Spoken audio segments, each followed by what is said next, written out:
सियावर रामचंद्र की जय, जय श्रीराम असा रामनामाचा गजर सुरू असताना श्रीराम जन्मोत्सव शोभायात्रा पुढे सरकत असताना संस्कार भारती चंद्रपूर शाखेच्या सदस्यांनी रेखाटलेल्या सुरेख रांगोळीने चंद्रपुरातील राम भक्तांचे लक्ष वेधून घेतले।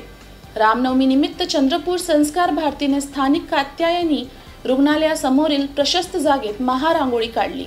यावेळी संस्कार भारतीच्या पदाधिकाऱ्यांनी श्रीराम शोभायात्रेचे आरती ओवाळून स्वागत केले।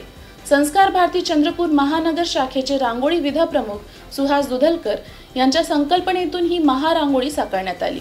या प्रक्रियेत मयुरी येनारकर, तृप्ती सोनकुसरे, कल्याणी पवार, प्रणाली पांडे यांनी सुहास दुधलकर यांना सहकार्य केले। प्रत्येक रामभक्ताने रांगोळीचे कौतुक करत संस्कार भारतीच्या पदाधिकाऱ्यांना शुभेच्छा दिल्या। यावेळी संस्कार भारतीच्या अध्यक्षा सौ संध्या विरमलवार, जिल्हा महामंत्री मंगेश देऊरकर, उपाध्यक्ष राम भारत, भावना हस्तक, लीलेश बरदाळकर, जागृती फाटक, प्रणाली पांडे, स्वरूपा जोशी, अपर्णा घरोटे, पूर्वा पुराणिक, किरण पराते, शमा धर्मपुरीवार, प्राजक्ता उपरकर आदींची उपस्थिती होती।